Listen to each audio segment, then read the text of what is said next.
I'm gonna mill another Night Mist, and this is gonna be 11k. Watch. Fuck.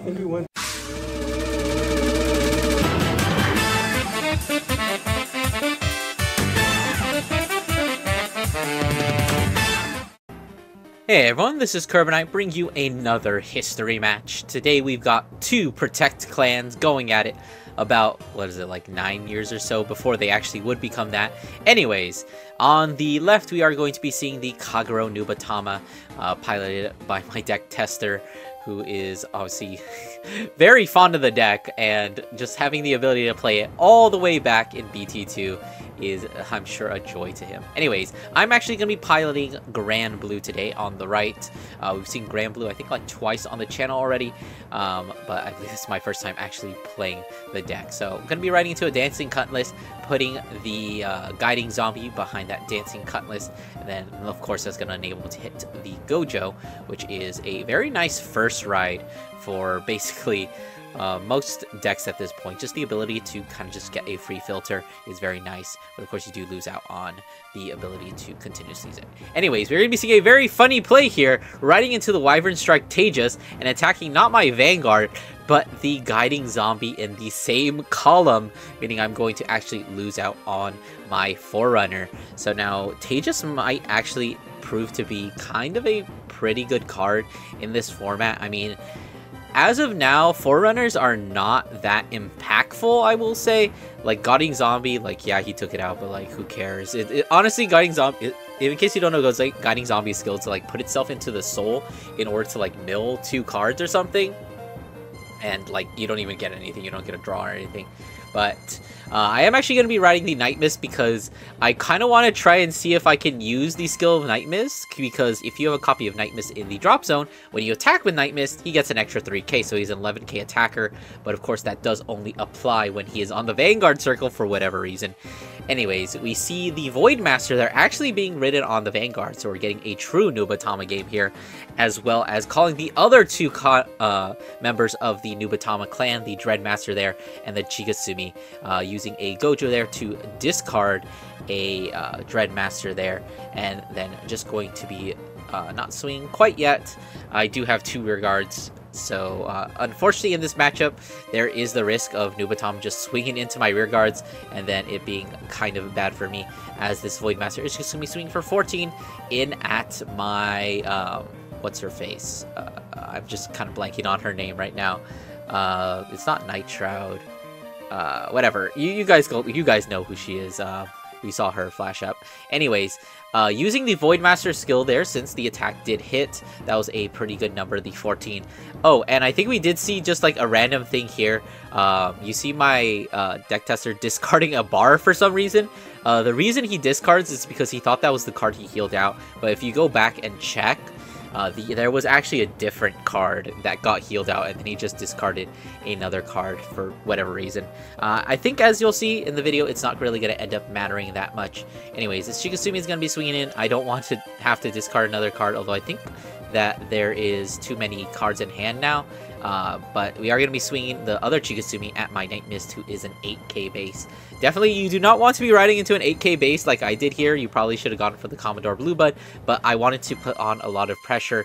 And there is kind of just like that balancing act in this format, where it's like, yeah, you want to have a strong base Vanguard, but in a lot of cases, it doesn't really matter that much. You'd almost rather have, like, rear guards that do a lot of power. Also, putting the Night Mist in the soul means that I can soul blast it out later and just get it into the drop zone and kind of recycle it, where if I didn't do that, I would have to be calling it as an attacker, where it's not as effective over multiple turns.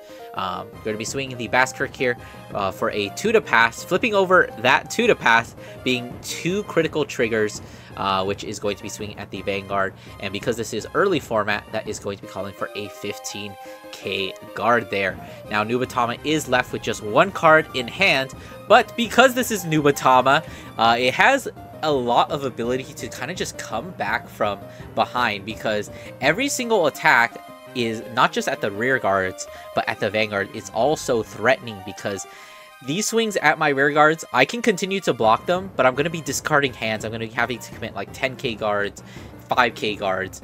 But if If I do guard them, then I have to give up a card from hand, you know, guarding, usual, typical things. But if I don't guard them, I have to give up a card from hand anyway. So I'm figuring the thing that is almost always better to do in this situation is just to guard as much as you can. Sometimes you can't do it, which kind of sucks, but you know, it's the cards on your field or the cards in your hand decide as we swing in just the two things. I'm just running low on cards in hand, so I don't really have much of an option here as I swing Commodore Bluebud. Gonna be intercepted away, swinging the Basskirk, hitting into nothing and pushing Nubatama to 5 there. Actually, I think we hit a critical trigger and we just pinged them to 5, which is, you know, that's what's gonna be happening. He's at 5 now, and I am still at 1. So despite the huge difference in just kind of card advantage at this point, the game is honestly still kind of like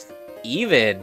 Like I'm still being threatened by all these attacks, but I'm not really in threat of, you know, dying here. But if I lose all of my rear guards, unfortunately Granblue doesn't really have the ability to recur them. You need rear guards to get rear guards, which is, you know, why Nubatama is kind of, or not Nubatama, why Granblue is kind of bad clan right now. As we are just using the Basskirk skill every single turn to soul charge, kind of aiming for that Mega Blast, but at the same time that is so far away that I don't really think it's realistic to go for it. At this same time, of course, our opponent is at 5, so I think the best thing to do is to commit as many cards from hand as possible and try and just keep up the pressure, because eventually something has to give, right? I will be able to just take him out. We saw a little bit of a misplay there. I think we just guarded with a 5k guard there.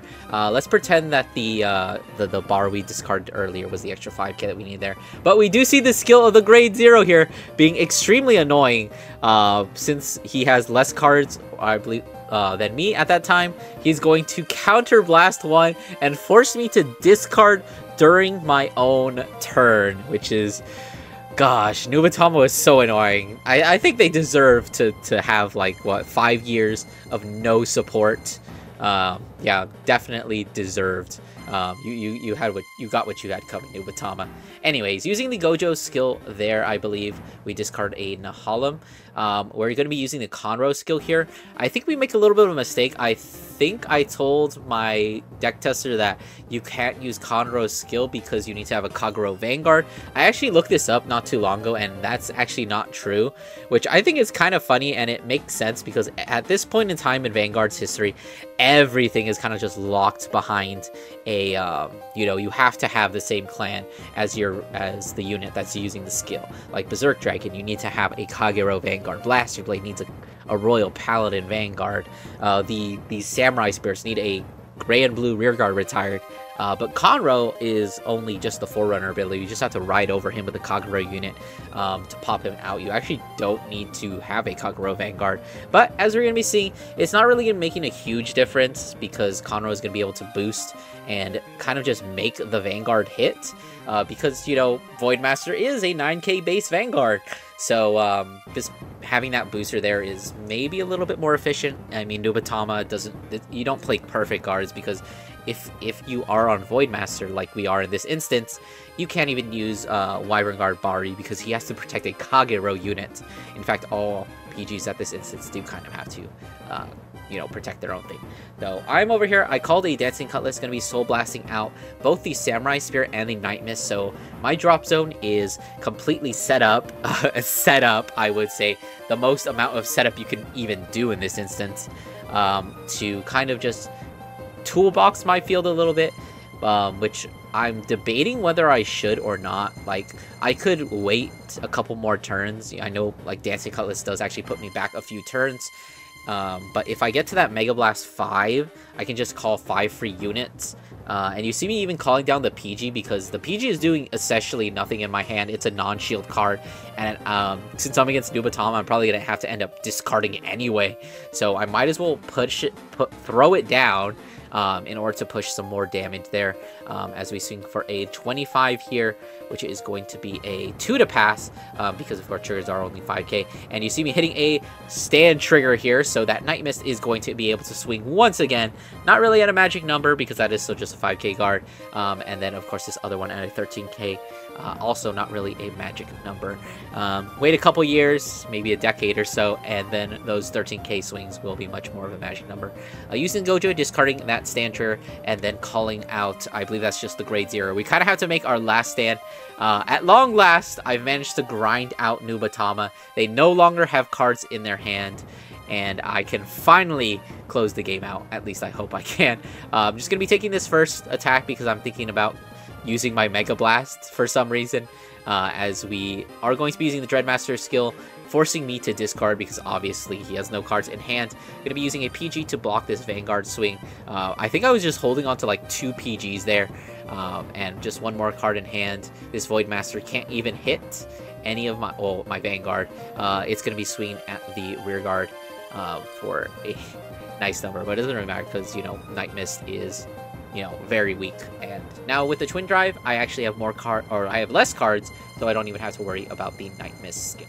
So doing things a little bit out of order, you see me retire the stand trigger there, as well as the Dancing Cutlass. I was going to be using both Samurai Spirit and Night Mist skills, but Night Mist actually requires you to retire a grade 1, so I'm just going to be retiring the PG and then calling the stand trigger behind the Vanguard, and then retiring the Cutlass for the second Night Mist. So we've got nice 16k columns here, very nice magic numbers. Nubatama has only 2 cards left in hand, so they're going to desperately guard this one, and have to take the Vanguard's swing, but they are going to have to bet on a 6 damage heal, which is not going to be there. Anyways, that is going to be the end of the match. I hope you guys enjoyed. Don't forget to do those YouTube things, like, comment, subscribe, and I'll see you guys in the next one.